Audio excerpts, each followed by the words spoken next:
दोस्तों, आप सभी ने लोना चमारिन के बारे में तो सुना ही होगा।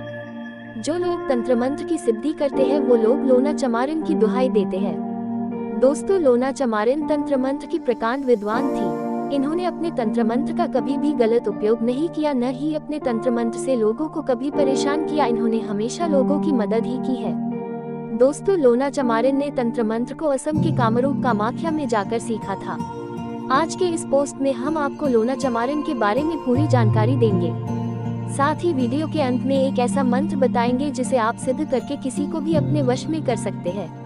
चलिए वीडियो शुरू करते हैं। लोना चमारिन तांत्रिक कैसे बनी? दोस्तों, तंत्र मंत्र की दुनिया में लोना चमारिन का नाम लिया जाता है। इनके नाम से बहुत सारे शबर मंत्रों की सिद्धि की जाती है और ऐसा माना जाता है कि ये सभी मंत्र अचूक फल देने वाले होते हैं। दोस्तों, ये बात 11वीं सदी की है। लोना चमारिन पंजाब के अमृतसर प्रांत के चमरी गांव की रहने वाली थी। उस चमरी गांव में एक चमार जाति का परिवार रहता था। उसी परिवार में लोना चमारिन का जन्म हुआ था।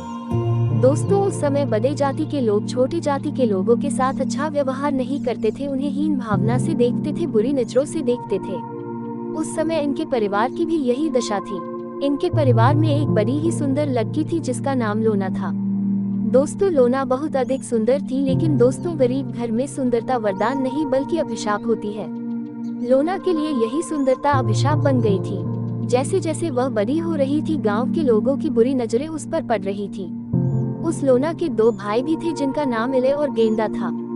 ये दोनों भाई अपने बहन के प्रति गांव वालों की बिगड़ती नजर को लेकर बड़े चिंतित रहा करते थे और इसीलिए अभी लोना पूर्ण रूप से जवान भी नहीं हुई थी कि उसका विवाह करा दिया गया। लेकिन लोना का विवाह सफल नहीं रहा। किसी कारणवश वह अपने पति से झगड़ा करके अपने गांव वापस आ गई।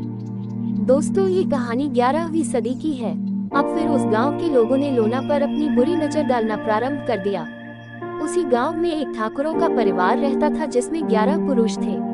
इसी के चलते उस 11 ठाकुरों के परिवार को 11 ठाकुरों का खानदान कहा जाने लगा। उन 8 ठाकुरों में से एक ने लोना के साथ व्यभिचार करने की कोशिश की, लेकिन लोना ने मना कर दिया। उनका प्रतिरोध करने से ठाकुरों का क्रोध उनकी चरम सीमा पर पहुंच गया कि हमें ये लड़की मना कैसे कर रही है, और फिर उस पूरे परिवार के 11 लोगों ने एक एक करके उसके साथ बलात्कार किया। वह लड़की अभी युवा थी, उसका यौवन अभी पूर्ण रूप से आया भी नहीं था कि उसके साथ ऐसी दरिंदगी भरी घटना घटित हुई। उस समय न तो कोई संविधान था और न ही कोई सुप्रीम कोर्ट और न ही राजा के पास इतना समय था कि इस तरह के मामले वह सुने। ये छोटी और बड़ी जाति के बीच का मामला था, तो इसमें जीत बड़ी जातियों की ही होनी थी। लोना की दुर्दशा पर पूरा गांव हंसता रहा, लेकिन किसी ने भी ठाकुरों की तरह अंगुली नहीं उठाई। दोस्तों, युवावस्था का जोश की ऐसा होता है कि इंसान कुछ भी कर गुजरने को तैयार हो जाता है। लोना उन ठाकुरों से अपने ऊपर हुए अत्याचार का बदला लेना चाहती थी। उसके सामने कोई रास्ता दिख नहीं रहा था। तभी उसने दिल्ली के योगिनों के बारे में सुना। वह उनके बारे में तरह तरह की कहानियां सुना करती थी। उस समय तंत्र मंत्र का प्रचार भी बहुत जोरों शोरों से हो रहा था।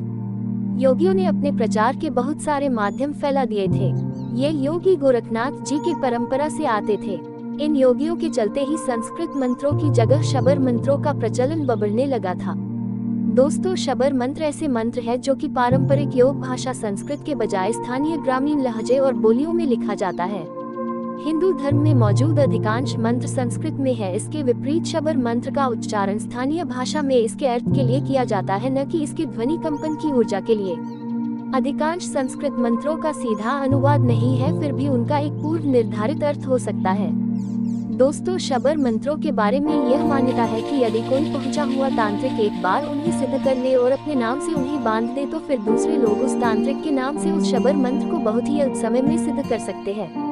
उस समय शबर मंत्रों की प्रसिद्धि बढ़ने लगी थी। जब लोना चमारिन ने दिल्ली के योगिनों के बारे में सुना, वह तंत्र विद्या में अपूर्व गति रखती है, तो वह उनसे मिलने के लिए बिना अपने घर में बताए दिल्ली की तरफ रवाना हो गई।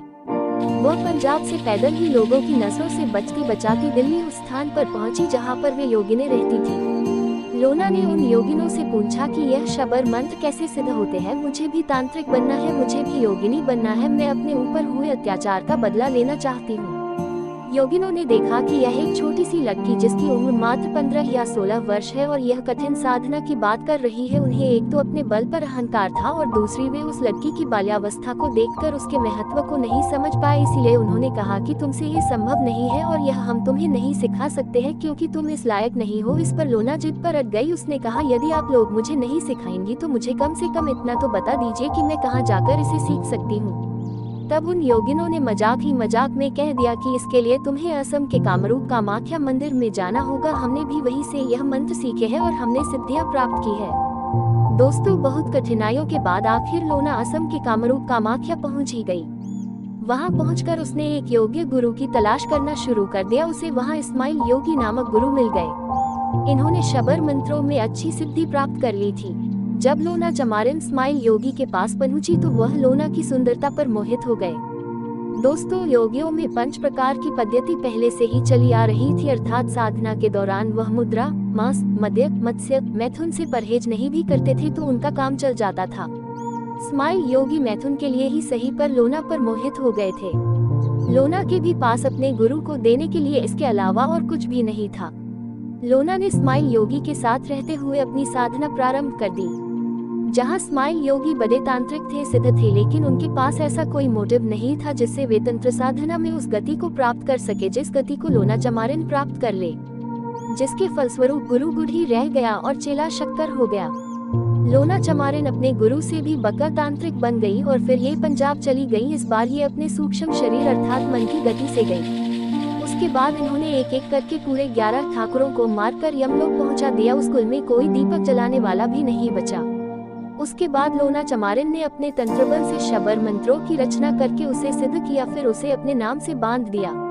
आज भी लोना चमारिन के शबर मंत्र बड़ी ही आसानी से सिद्ध किए जाते हैं। गांव में लोग तंत्र मंत्र के प्रयोग में इनका ही उपयोग करते हैं। दोस्तों, मैं आपको लोना चमारिन से संबंधित एक शबर मंत्र पढ़कर सुना देती हूँ।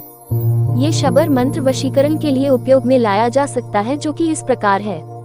कामरू देश कामाख्या देवी, जहाँ बसा इस्माइल जोगी की लगी फुलवारी, फूल चुने लोना चमारिन, जो ले यहू फूल की बास, वही की जान हमारे पास। घर छोड़े, घर आंगन छोड़े कुटुंब की मोह लाज, दुहाई लोना चमारिन की। दोस्तों, यह मंत्र अपने आप में बहुत प्रसिद्ध है। यह मंत्र लोना चमारिन ने अपने नाम से बांध रखा है, इसीलिए इस मंत्र में वह प्रभाव है कि इस मंत्र को सिद्ध करने के बाद आप वशीकरण को प्राप्त कर सकते हैं।